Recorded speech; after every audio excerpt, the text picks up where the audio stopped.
안녕하세요. 삶의 교훈 채널을 시청해주시는 여러분. 오늘도 저와 함께 인생의 깊은 이야기를 나누러 오셨군요. 70세라는 나이 참으로 의미 깊은 인생의 전환점이지 않습니까?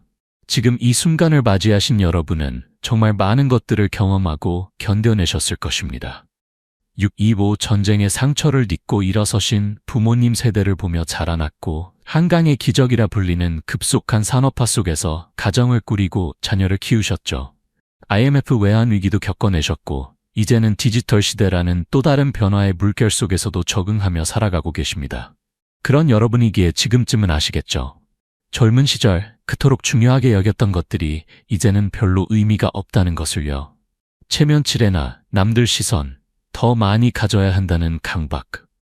이런 것들이 오히려 우리 마음을 무겁게 만들고 있다는 걸 말입니다. 오늘 저는 여러분과 함께 70세 이후에는 더 이상 의미가 없어진 9가지에 대해 이야기해 보려 합니다.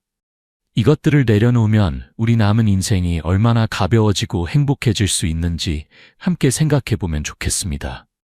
혹시 아직 삶의 교훈 채널을 구독하지 않으셨다면 지금 구독 버튼을 눌러주세요. 앞으로도 인생의 지혜와 따뜻한 위로가 담긴 이야기들을 계속 전해드리겠습니다. 그럼 지금부터 시작해볼까요? 1. 다른 사람들의 시선을 의식하는 것. 여러분, 돌이켜보면 우리가 살아온 세월 동안 얼마나 많이 남의 눈치를 보며 살았는지 모르겠습니다. 어릴 때부터 남들이 뭐라고 할까, 체면이 말이 아니네 하면서 늘 다른 사람들의 시선을 의식하며 살아왔죠. 직장에서는 상사의 눈치를, 동네에서는 이웃들의 시선을, 친척 모임에서는 형님 동생들의 평가를 신경 쓰느라 정작 내가 정말 원하는 게 뭔지도 모르고 살았던 때가 많았을 겁니다. 자식들 교육시킬 때도 남들 집 아이는 서울대 갔는데 하면서 비교하고 옷 하나 사도 이거 입으면 나이 안 맞는다고 하지 않을까 걱정하고 말이죠. 그런데 70세가 넘으니까 이상한 일이 벌어집니다. 그 많던 걱정들이 하나둘씩 의미가 없어지더라고요. 아, 이제야 깨달았습니다. 내 인생은 내가 사는 거지 남들이 대신 살아주는 게 아니라는 걸 말입니다. 생각해보세요. 그동안 우리가 그렇게 신경 쓰던 사람들 중에 정말로 우리 인생에 책임져 준 사람이 몇이나 됩니까? 뒤에서 이런저런 말들 하던 사람들이 우리가 힘들 때 손 내밀어 준 적이 있나요? 오히려 진짜 우리를 아끼는 사람들은 우리가 어떤 모습이든 그대로 받아주더라고요. 이제는 정말 자유롭게 사시기 바랍니다. 하고 싶은 색깔 옷 입고, 가고 싶은 곳 가고, 만나고 싶은 사람 만나세요. 나이에 안 맞다는 소리가 들려도 그냥 웃어 넘기면 됩니다.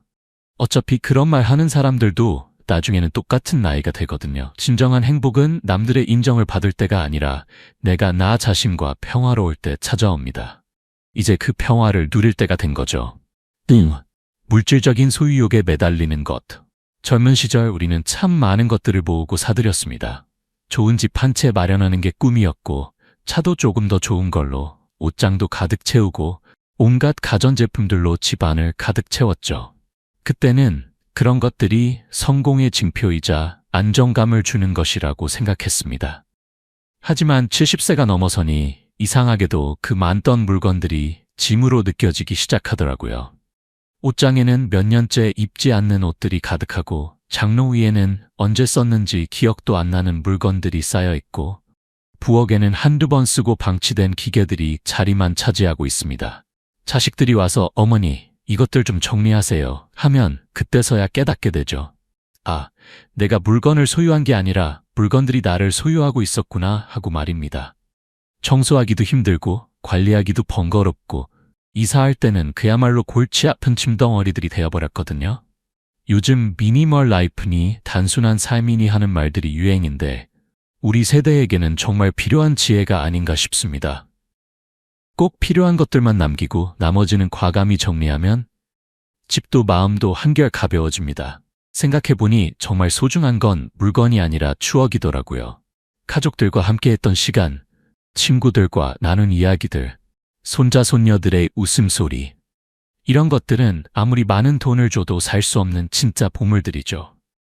3. 의무감만으로 이어가는 인간관계들. 우리 세대는 참 의리를 중시하며 살아왔습니다. 한번 인연이 맺어지면 끝까지 지켜야 한다는 생각으로 때로는 내키지 않는 모임에도 의무감으로 참석하고 별로 즐겁지 않은 만남도 끊지 못하고 이어왔죠. 동창회, 친목회, 개모임. 처음에는 반가웠지만 나이 들수록 점점 부담스러워지는 모임들이 있지 않습니까? 가면 온종일 피곤하고 집에 와서는 왜 갔을까 후회가 되는 그런 자리들 말입니다. 그런데도 안 가면 섭섭해할까봐 오래된 인연인데 하면서 억지로 나가곤 했죠. 하지만 70세가 넘으면 시간이 정말 소중하다는 걸 뼈저리게 느끼게 됩니다. 앞으로 몇 번이나 더 만날 수 있을지 모르는 시간을 진짜 의미 없는 자리에서 허비할 수는 없거든요. 이제는 솔직해져도 됩니다. 요즘 몸이 불편해서 하고 정중히 거절해도 되고 정말 만나고 싶은 사람들과만 시간을 보내도 됩니다. 진짜 우리를 아끼는 사람들은 우리의 선택을 이해해 줄 거고 이해하지 못하는 사람들과는 굳이 억지로 관계를 유지할 필요가 없죠. 대신 정말 마음이 편하고 즐거운 사람들과의 만남에 더 집중하세요. 그런 만남은 시간이 아깝지 않거든요. 4. 사회가 정해놓은 아름다움의 기준에 맞추려는 것.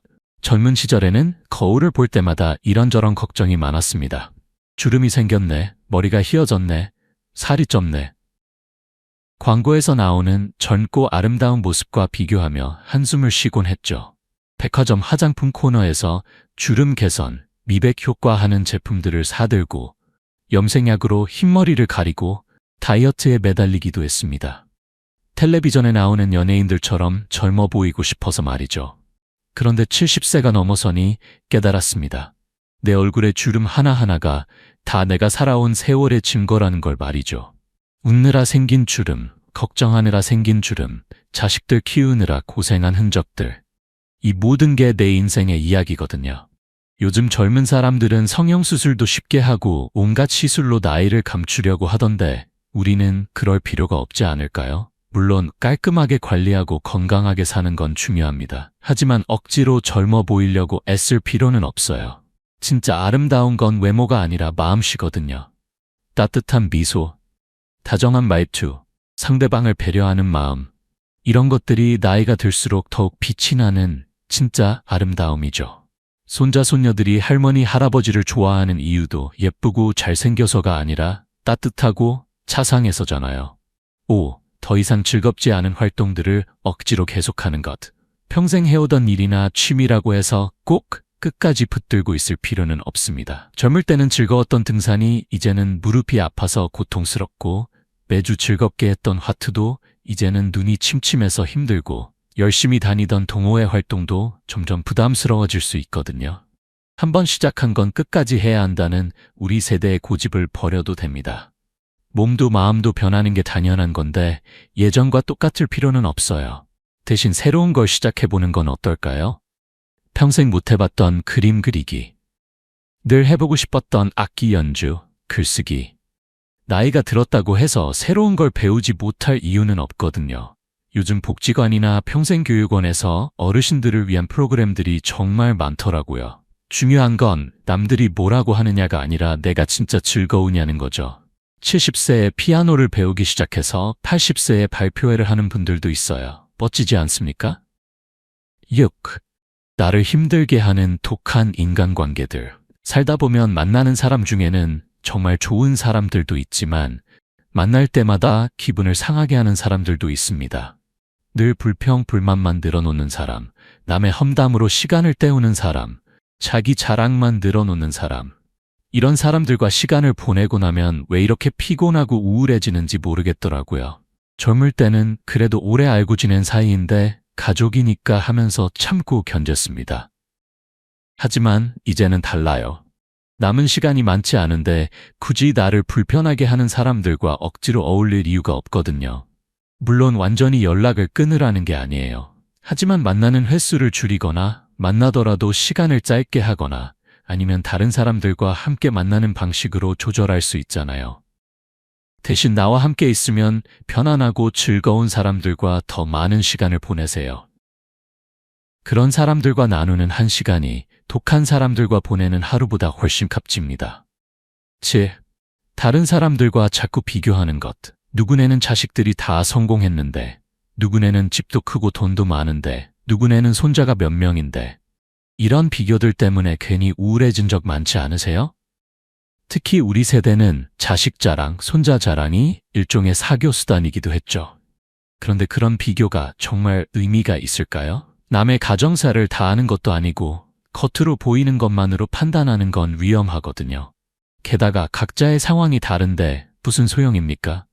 누구는 자식이 하나인데 누구는 넷이고, 누구는 일찍 시작한 사업이 잘 되었는데 누구는 정년퇴직하고 연금으로 사는 상황이고, 비교할 수 없는 조건들이 너무 많아요. 중요한 건 남들보다 더 잘 사느냐가 아니라 나 자신이 만족하며 사느냐는 거죠. 비교는 불행의 시작입니다. 내가 가진 것들에 감사하고 내 인생의 소중한 순간들을 기억하는 게 훨씬 행복한 일이에요. 8. 이미 의미가 없어진 옛날 목표들을 붙잡고 있는 것. 젊을 때 세웠던 목표들이 있죠. 돈을 많이 벌어야지, 높은 자리에 올라가야지, 큰 집에서 살아야지. 그때는 그런 목표들이 인생의 전부인 것처럼 느껴졌습니다. 하지만 70세가 넘으니 그런 목표들이 별로 중요하지 않더라고요. 이미 충분히 일했고 자식들도 다 키웠고 이제 남은 건 건강하게 평안하게 사는 거잖아요. 그런데도 여전히 더 벌어야 한다, 더 성공해야 한다 하면서 자신을 몰아세우는 분들이 계세요. 벌써 충분히 하셨는데 말이죠. 이제는 목표를 바꿔도 됩니다. 오늘 하루 건강하게 보내기, 가족들과 좋은 시간 갖기, 좋아하는 일 하면서 즐겁게 살기. 이런 소소하지만 확실한 행복을 목표로 삼으면 어떨까요? 인생의 후반부는 성취보다는 만족, 성공보다는 평안이 더 중요한 것 같습니다. 9대 행복을 뒷전으로 미루면서 죄책감 느끼는 것. 평생을 가족을 위해, 남을 위해 살아왔습니다. 자식들 교육비 대느라, 부모님 봉양하느라, 가정을 꾸려나가느라 정작 내가 뭘 원하는지, 뭘 좋아하는지도 생각해 볼 여유가 없었죠. 그러다 보니 이제 나이가 들어서 이제 내가 하고 싶은 걸 해볼까 하면 괜히 죄책감이 들더라고요. 이 나이에 이런 걸 해도 되나? 자식들한테 짐이 되는 건 아닐까 하면서 말이죠. 하지만 생각해 보세요. 우리가 그동안 얼마나 많이 희생하고 베풀어 왔습니까? 이제 조금 우리 자신을 위해 살아도 되지 않을까요? 여행을 가고 싶으면 가고, 배우고 싶은 게 있으면 배우고, 맛있는 걸 먹고 싶으면 먹고. 자식들도 이제 다 컸어요. 부모가 행복하게 사는 모습을 보는 게 자식들에게도 좋은 일입니다. 우울하고 불만 가득한 부모보다는 즐겁고 활기찬 부모를 보는 게 자식들도 마음이 편하거든요. 내 행복을 추구하는 게 이기적인 게 아니에요. 오히려 나를 사랑할 줄 아는 사람이 다른 사람도 진짜로 사랑할 수 있는 거죠. 마무리 여러분, 오늘 이야기한 9가지를 한번 돌아보세요. 혹시 아직도 이런 것들에 매여서 힘들어하고 계시지는 않으신가요? 70세 이후의 인생은 정말 소중한 선물 같은 시간입니다. 건강만 허락한다면 이만큼 자유로운 시기도 없거든요.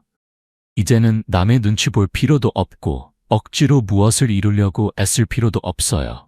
가벼운 마음으로 소소한 행복들을 즐기며 진짜 소중한 사람들과 의미 있는 시간을 보내세요. 그것이 우리에게 주어진 이 특별한 시간을 제대로 사는 방법이 아닐까 싶습니다. 오늘 영상이 도움이 되셨다면 좋아요와 구독 부탁드립니다.